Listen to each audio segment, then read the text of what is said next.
Good morning. Thanks for waking up with us. I'm Melissa Painter. And I'm Kerry Charles. So glad to have you with us, everybody. It's feeling so good outside. I know. Yeah. You could kind of tell autumn. It's almost here. Just officially. A few days away. Yeah, we have a nice northeasterly breeze right now, and that's going to continue today. We're going to have you're really going to notice it, I think.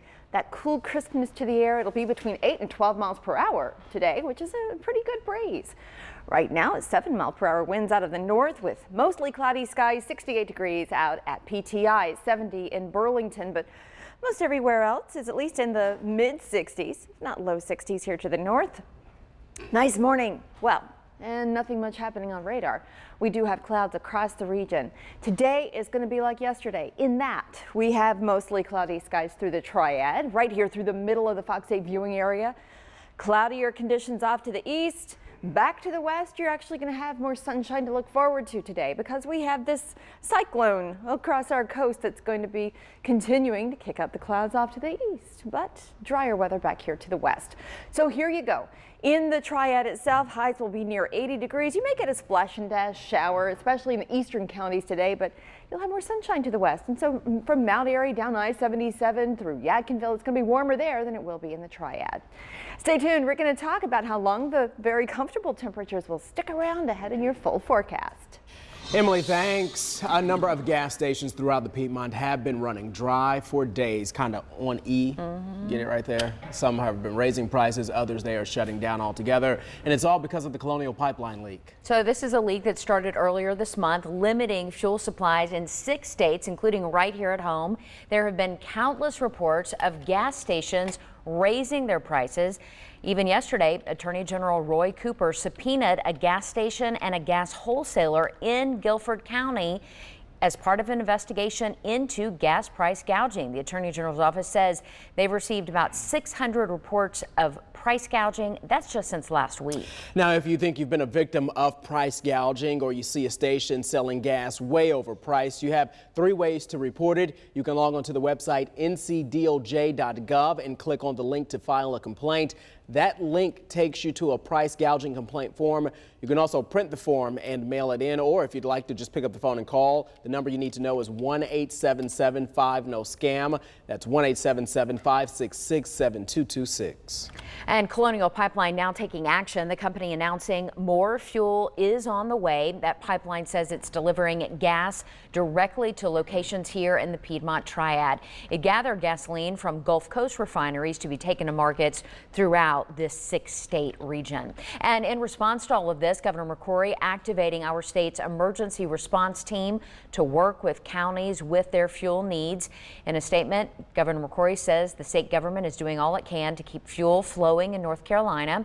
He said he's instructed state agencies to consider other options to limit their gas usage. You decide 2016 coverage now. Republican presidential nominee Donald Trump will be back in the Triad today, this time at High Point University. As the school gets ready to host Secret Service and crowds, students on campus are responding with mixed reviews.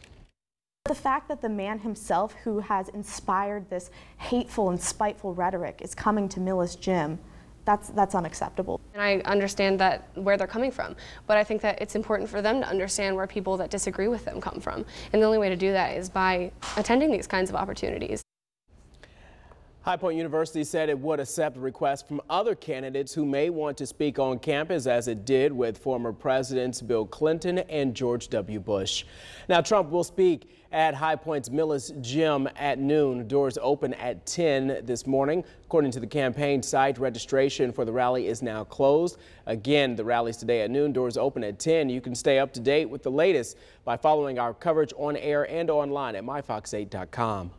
On the Democratic side, presidential nominee Hillary Clinton met with world leaders. Here you see Clinton greeting the Ukrainian president yesterday. Former Secretary of State also met with the Egyptian president and the Prime Minister of Japan. Many foreign leaders were in the United States for the United Nations General Assembly.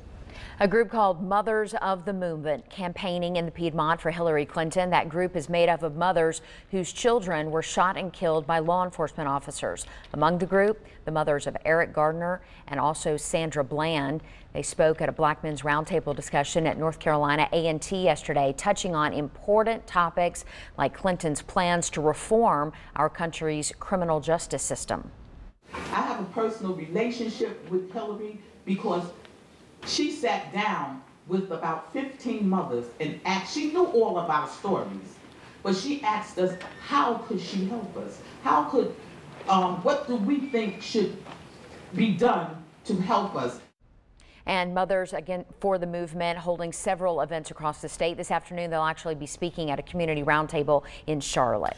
In state politics, a new poll finds candidates for the U.S. Senate are virtually tied. According to Elon University, incumbent Richard Burr has 43% support, while 44% of voters indicated they will choose the Democratic candidate, former state representative Deborah Ross.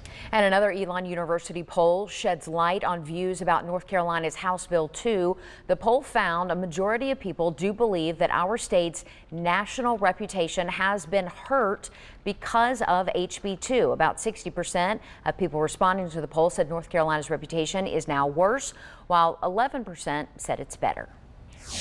A 28-year-old faces 5 counts of attempted murder of a law enforcement officer. As Karen Kafa tells us, the charges come after authorities named Ahmaud Rahami a suspect in recent bombings in New York and New Jersey. There's a guy shooting a gun. Shots fired. Shots fired.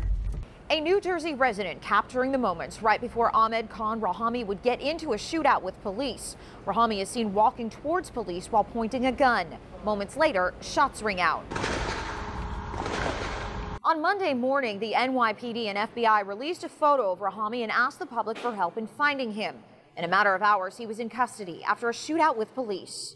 Now that we have this suspect in custody, the investigation can focus on other aspects, such as whether this individual acted alone and what his motivations may have been. The 28-year-old suspect believed to be seen on surveillance cameras near the Chelsea bombing site Saturday night, rolling a duffel bag. He is a naturalized U.S. citizen from Afghanistan. Saturday's explosion left 29 people injured. All have been released from the hospital. Authorities say a backpack of explosives was found at Rahami's last known address in Elizabeth, New Jersey. Police eventually tracked him down not far from there in Linden. The manhunt an extra wrinkle during a week that already demands greater security here. The United Nations General Assembly has brought a number of world leaders and foreign dignitaries to town, including President Obama.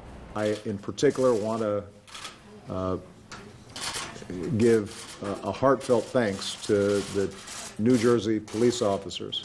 Just one more reminder of the extraordinary skill and sacrifice and courage of our law enforcement officers. In Manhattan, I'm Karen Kafa. The FBI now confirming that the stabbing spree at a mall in Minnesota this weekend was not related to those bombings. Investigators identifying the stabbing suspect as Dahir Adan.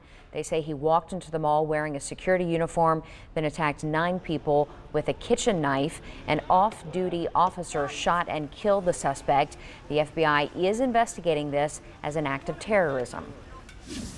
A local animal shelter needs your help to foster cats and dogs. See what you can do to help.